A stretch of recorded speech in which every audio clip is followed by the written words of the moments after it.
The Star polled its reviewers, who collectively chose a diverse list of top-notch authors and books that mark the best writing of the year. Our reviewers make the Star's books section what it is, with the wide range of tastes, their critical eye and their excellent writing. In whittling down the hundreds of books we've reviewed, and some we didn't, to just the 10 best, I asked them, what were your top books this year? What made you sit up and take notice? Not everyone chose 10. Some only chose 1. But all of the responses were all marked with a keen eye and a passion for the prose. Here, then, are the Star's top 10 books of 2017. Transit by Rachel Cusk, Harper Perennial.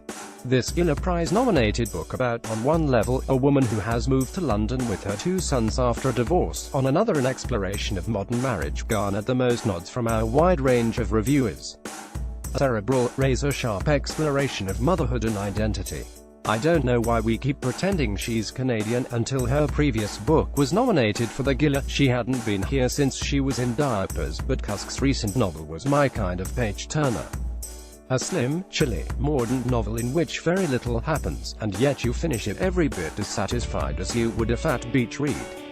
Of all the novels on the Giller shortlist, this was the one I was looking forward to least. To my surprise, it has become one of my favorite books of the year. Stylistically daring, emotionally rich, without a trace of indulgence, Eden Robinson's Son of a Trickster, North Canada, was also nominated for the Giller Prize and also caught the attention of multiple reviewers. The book about an Indigenous teenager named Jared was described as a dark, plot-twisting thriller that nevertheless delivers generous heart and Robinson's trademark humor. One reviewer chose it because it takes us into a world so similar and yet so different. The most we can ever ask of fiction is to transport us to a life and experience not our own, and Robinson does that so seamlessly.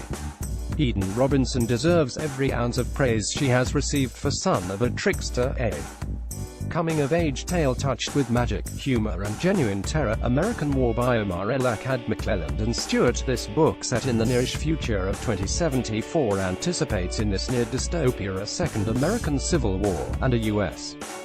That sounds frighteningly close. One reviewer chose it because I'm still thinking about this stunning debut months after reading it. Stark, heartbreaking, beautiful. El Akkad turns the tables and does a deep dive on a narrative that has become entirely too common in today's world. Another called it a terrifyingly believable dystopia delivered with literary flair. Either way, this book made its mark and made an impression.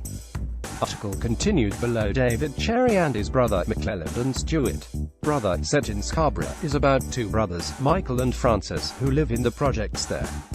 It won the Writers' Trust Fiction Prize this year. It's an immigrant story, a story about racism and also about hope. Brother was described as a study in contemporary masculinity, and a haunting, gorgeous evocation of love between brothers, but it was also called a beautifully rendered, tightly written story that we can all relate to in its humanity. Read more.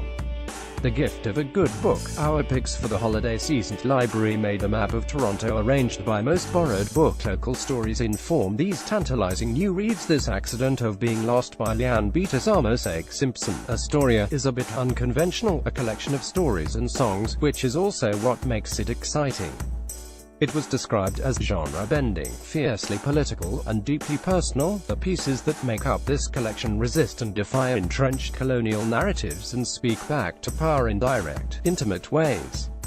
Another reviewer noted, poetry, songs and stories, all in a unique voice that resonates on many levels. The Lonely Hearts Hotel by Heather O'Neill. HarperCollins, again flying under the radar of most of the national prizes this year, after being shortlisted for the Giller Prize for her 2 previous books, this one gets the nod from our critics. The story of 2 orphans, brother and sister, is set in Montreal in the 30s, much of it in the city's underworld. I was late getting aboard the O'Neill fan train. The Lonely Hearts Hotel won me over utterly, and forced me into her backlist. Time well spent. A literary flight of fancy, complete with lunatic nuns, dancing bears, depressed clowns and smitten mobsters. The clothesline swing, armored Danny Ramadan, Nightwid editions, is a bit of a sleeper. It's not one that garnered a lot of national prize attention, but it did catch the hearts and minds of reviewers. It was inspired by 1001 Nights and tells the story of 2 lovers and the memory of a dying Syria. The first novel in English from writer and journalist Ramadan, our reviewers called it a heartbreaking and powerful exploration of flight, refuge and identity by a talented and exciting new voice in Canadian literature, and an incredibly evocative gay love story set in a crumbling, war-torn Damascus.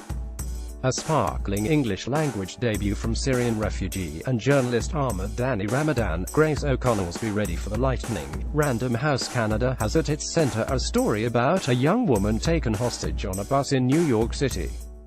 One reviewer described it as an absolutely dazzling novel about coming to terms with violence, both cultural and familial. Said another, I love her writing, it's so relatable and I find myself getting very close to her characters every time I read her work. Her writing is also so skilled, she gets to the core of the human soul with excellent sentences. And 2 foreign fiction titles also got the nod. Manhattan Beach by Jennifer Egan Scribner is another work that was almost universally loved by the Star's critics. It spans the life of Anna Kerrigan in New York City during Prohibition, the Great Depression and the Second World War. A work of historical fiction that even readers who hate historical fiction will love. Readers looking for the experimentation of Egan's A Visit from the Goon Squad might be momentarily disappointed with Manhattan Beach, which appears to be a simple historical novel. It's not, though, and the disappointment won't last long. This is fiction of the highest order, sprawling but tightly controlled, intellectually rigorous and emotionally devastating. It's characterized by sinuous plotting and scintillating prose, which together allow you to overlook the rather arbitrary way Egan flits from one storyline to another, or arranges their intersection. The Redemption of Galen Pike by Karis Davies Biblioasis. This book of stories from Welsh writer Davies garnered critical acclaim, and the attention of our reviewers. What a wonderful find this book was. The stories are compelling and quirky and more often than not take a turn toward the unexpected that can leave you breathless. I'd never read Davies before.